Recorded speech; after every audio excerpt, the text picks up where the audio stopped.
Hello friends, வணக்கம். இன்றைக்கி rice cake எப்படி செய்கிறதுன்னு பார்க்கலாம். நல்லா ஹெல்த்தியாகவும் டேஸ்ட்டாகவும் செய்துக்கலாம். அரை கப்பு பச்சரிசி எடுத்துருக்கேன், அரை கப்பு ராஜ்மா. ரெண்டுமே நல்லா வாஷ் பண்ணிட்டு ஒரு 7லேருந்து 8 மணி நேரம் நல்லா ஊற வச்சுக்கலாம். நல்லா ஊறணுங்க, ஊற வச்சிடலாம். மூடி வச்சுட்டேன். அப்படியே இப்போ ஒரு 8 மணி நேரத்துக்கு அப்புறம் பார்க்கலாம். நான் ஒரு 7 மணி நேரத்துக்கு அப்புறம் ஓப்பன் பண்ணால் எனக்கு நல்லாவே ஊறிடுச்சு. அதை மறுபடியும் அப்படியே ஒரு தடவை வாஷ் பண்ணிக்கலாம். நம்ம கேக் செய்கிறனால இந்த ஊறின ஸ்மெல் எதுவும் இருக்கக்கூடாது. கழுவி எடுத்துக்கலாம். நான் 2 தடவை கழுவி எடுத்துட்டேன். கழுவி எடுத்ததை கொஞ்சம் கூட தண்ணி இல்லாமல் மிக்ஸி ஜாரில் மாற்றிக்கலாம்.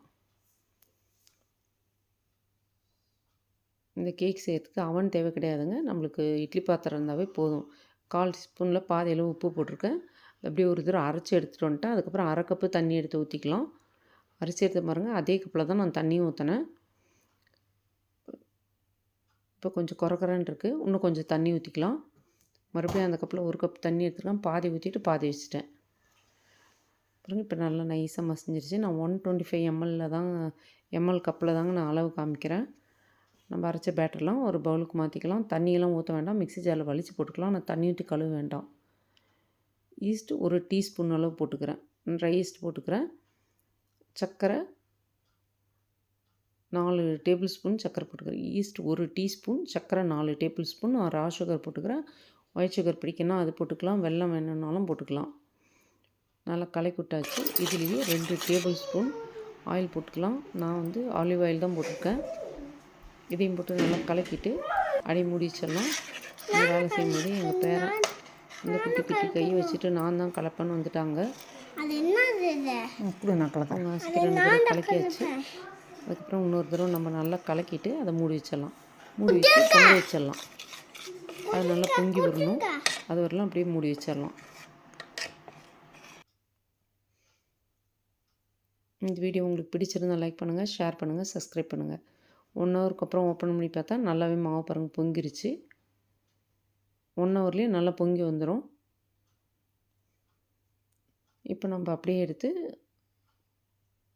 இதில் கொஞ்சமாக வெண்ணிலா எசன்ஸ் போட்டுக்கலாங்க. நம்ம வெண்ணிலா எக்ஸ்ட்ராக்ட் பிடிக்கலைன்னா ஏலக்காய் போட்டுக்கலாம். அது கூட நல்லாயிருக்கும். எதுவும் இல்லாமல் அப்படியே செய்திங்கன்னா கூட நல்லா தாங்க இருக்கும்.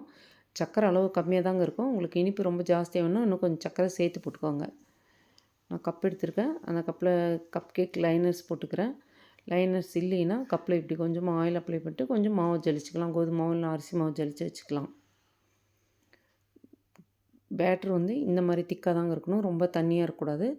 நம்ம கேக் பேட்டர் எப்படி செய்வோமோ அதே போல் நல்லா திக்காக தான் இருக்கணும். இந்த வேலை செய்யும்போதே இட்லி பாத்திரத்தில் தண்ணி ஊற்றி ஸ்டவ்வில் வச்சிடலாம். நல்லா கொதிக்கட்டும். இதே போல் கேக்கு உங்கள் வீட்டில் குழந்தைங்களுக்கு செஞ்சு கொடுத்தீங்கன்னா நல்லா ஹெல்த்தியாகவும் இருக்கும், டேஸ்ட்டாகவும் இருக்கும், விரும்பி சாப்பிடுவாங்க. சர்க்கரை கூட கொஞ்சம் கம்மியாகவே போட்டுக்கலாம். இந்த சர்க்கரை கம்மியாக தான் இருக்கும். மேலாக கொஞ்சம் எள்ளு தூக்கிறேன். நட்ஸ் பிடிக்கணும், அதை கூட போட்டுக்கலாம். அப்படியே எடுத்து இட்லி பாத்திரத்தில் வச்சிடலாம். தண்ணி நல்லா கொதிச்சிருச்சு. மேலே இட்லி தட்டு வச்சுட்டு அது மேலே எடுத்து வச்சிடலாம். வச்சுட்டு தீ மிதமான தீயில் மூடி வச்சு கரெக்டாக 10 நிமிஷம் வேக வச்சிங்கன்னா கேக்கு ரெடி ஆயிரும். குத்தி பாருங்கள், ஒட்டாமல் வந்துச்சுன்னா கேக் ரெடி. சூப்பராக இருக்குது பாருங்கள். கேக்கெலாம் அருமையாக நல்லா ஸ்பாஞ்ச் மாதிரி வந்துருச்சு. போட்டு காமிக்கிற பாருங்கள் எவ்வளோ அருமையாக இருக்குது. ராஜ்மா சேர்த்தனால நல்லா ஹெல்த்தியாக இருக்கும்.